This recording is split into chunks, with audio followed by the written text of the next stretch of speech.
rare earth element mines, the best places for them are places that are close to good infrastructure, where if you have an interstate or a railroad on that goes on flat or flattish, relatively flat terrain, the proposed mine in the headwaters of the Bitterroot is 42 miles from a main road, and the topography is very steep and it gets a lot of snow.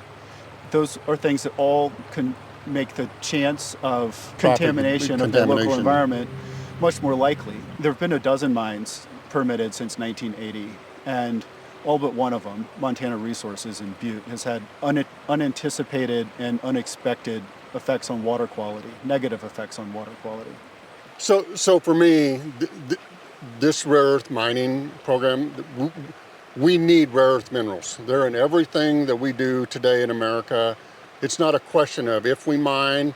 The question is where we mine, and do we mine in America, or do we pay foreign adversaries to be in control of our lives and our mines? So what's the best way, in your opinion? Where's the best place to get this, and what are some of the things that we need this in every day? Well, I completely agree with you that we need rare earth elements. We use them in so many things in our lives. They're in your screen when you look at a phone. There's neodymium magnets that make your phone buzz. You feel neodymium magnets. If you are watching this video, you are using rare earth minerals. Yeah. It's just that simple. There's nothing you can do to avoid them today in your life. Yeah, I got a PhD at the University of Montana. I was studying how heavy metals from mine waste affect the ecosystem in the Upper Clark Fork River. The work was funded by the EPA and the Department of Justice as part of the natural resource damage claim against Atlantic Richfield Company, which became BP. Really, what qualifies me for to talk about this is that I've always been interested in mines, and when I went to college, I needed to find a career. I thought that by having a career in cleaning up mine waste, I would be able to have a career that would keep me in Montana. We have incredible resources that could allow Montana to be a leading supplier of critical minerals in the world. And most of those supplies are locked up in mine waste. And in Butte, Colstrip, Columbia Falls, we have these kind of aching sores of places that need to be cleaned up that could make our state better. And they're also great sources of critical minerals, especially rare earth elements. So specifically, we're here today to talk about the SheepCreek Mine that's situated literally in the very headwaters of the Bitterroot River in western Montana. And so there's been a proposal, is my understanding, by U.S. Critical Minerals to put in a rare earth mine up here that would require a lot of water. What are some of the byproducts that would come out of the rare earth minerals that they're trying to mine? And maybe give me a little background on how you feel they have selectively chosen a few samples to represent the entire mine. I was kind of shocked. We talked about this earlier before we were on film a little bit, that that the high grade was 2,000 to 1. For every ton of rare earth minerals that you get out of this, you have 2,000 tons of byproduct of mine waste through this. And what's in that waste? How do you break down this thorium without having uranium broken down, a radioactive byproduct? Rare earth element mines are large surface mines, and the overburden, which is the mountain, has to be scraped off to get to the ore body. And the processing of rare earth elements is what causes rare earth element mines to take a lot more water and produce a lot more toxic waste than other kinds of mining. And the waste always contains radioactive elements, thorium and uranium. The reason for that is that the chemical properties of thorium and uranium are similar to the properties of rare earth elements. The headwaters of the Bitterroot River and Sheep Creek and the mine that's proposed there are in the very top of the headwaters. Right. That water feeds the Bitterroot River and all of the agriculture and tourism. A big part of the river system, what supports the economy of the Bitterroot Valley, depends on Painted Rocks Reservoir.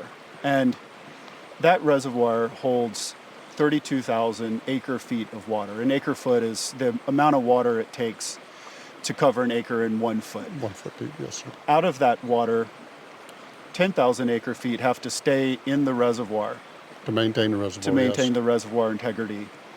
And then 10,000 acre feet is allocated to be used for agriculture downstream. And 15,000 acre feet is allocated to be used to support the fishery.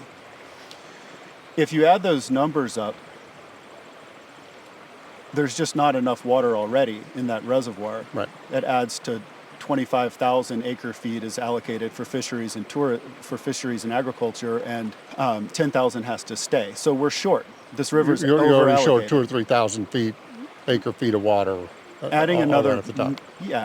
adding another major user upstream of Painted Rocks Reservoir has to hurt the economy downstream. Right. That water won't be available for the businesses that need it. If they mine up here and they have any sort of an incident, is there any chance that there's not radioactive waste put into Painted Rocks Lake? I don't see how that could not get into Painted Rocks. Nobody's presented a plan that you think could possibly mitigate that. And so the other thing that concerns me is it's not just agriculture, because as you look at the diversions where we take water out of Painted Rocks Lake, down the river system, divert it for agricultural uses, the irrigation water in many cases recharges a huge amount of the aquifers in the Bitterroot Valley. And so whatever contaminants end up in this water, eventually, depending on the size of the spill and the amount, of course, eventually end up in the drinking water in water wells in the Bitterroot Valley. And so the impacts of this are far and wide. A thing to understand about rare earth elements is that they're not actually rare. And a lot of plants accumulate rare earth elements as they grow. Those elements have been concentrated over the eons in coal, but they don't burn. So when you burn coal, the ash that's left over contains all the elements that we would be getting from the SheepCreek Mine, except that it's in this toxic brew that's a major environmental concern. The stuff that's going to poison this river is the arsenic, lead, and potentially selenium. What's the real problem here is that credible, real USA companies don't want anything to do with opening new mines or reactivating old mines, because if something goes wrong, which it frequently does, they're responsible for the contamination forever. So instead, we get these dodgy foreign companies that create shell companies. But we know that this happens all the time in Montana. Right. We have shell companies so that when there is a problem, like we've seen in the Zortman-Landusky problem, they go away and they're not held responsible. Right. You have to have an exit company, an exit strategy before you even start a mine in Montana. Right. When we talk about the fact that if there's a spill, there's no doubt that there's radioactivity or radioactive particles being dumped in the reservoir, Painted Rocks Reservoir.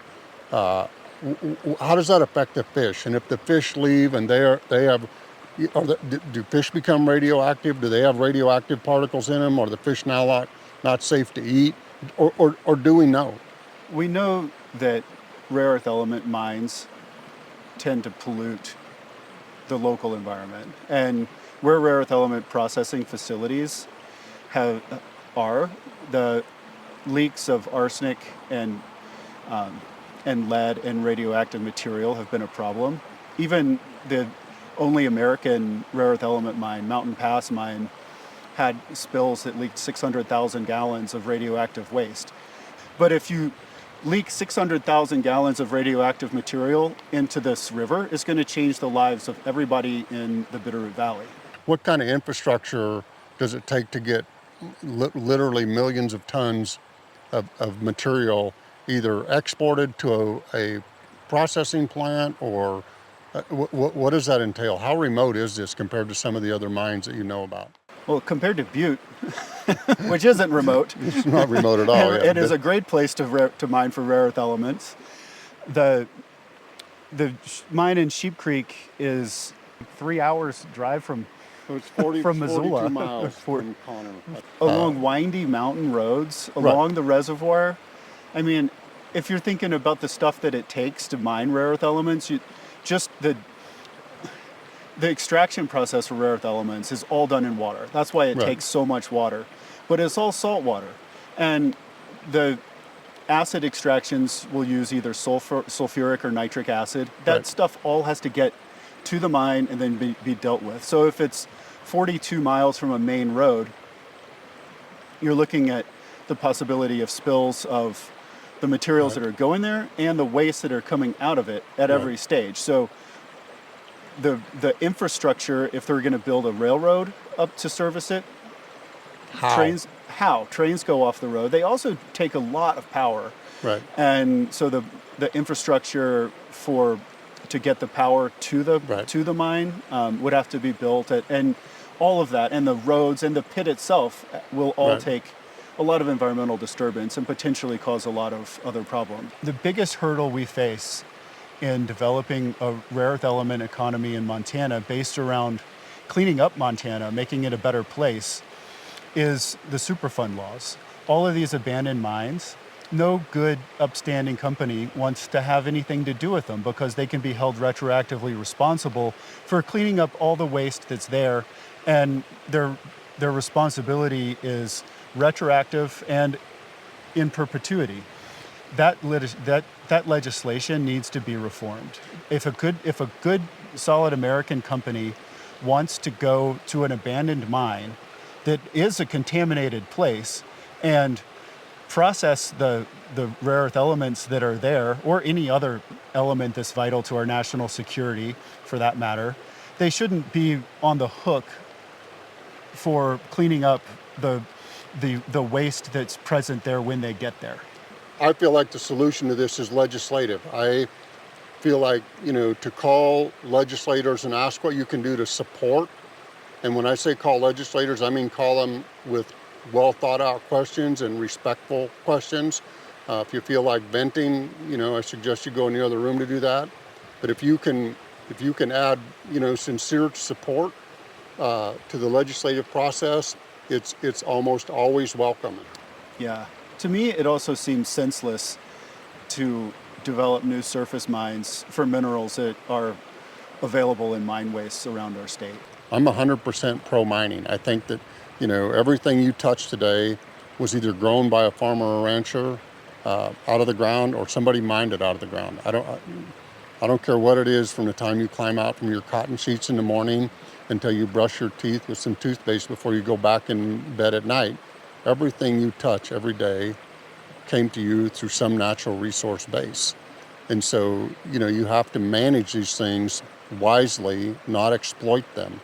But I just think that's what we're talking about here. It's not if we mine, critical minerals, it's how we do it and where we do it in the most safe and possible way, and not to destroy the very country we love and live in.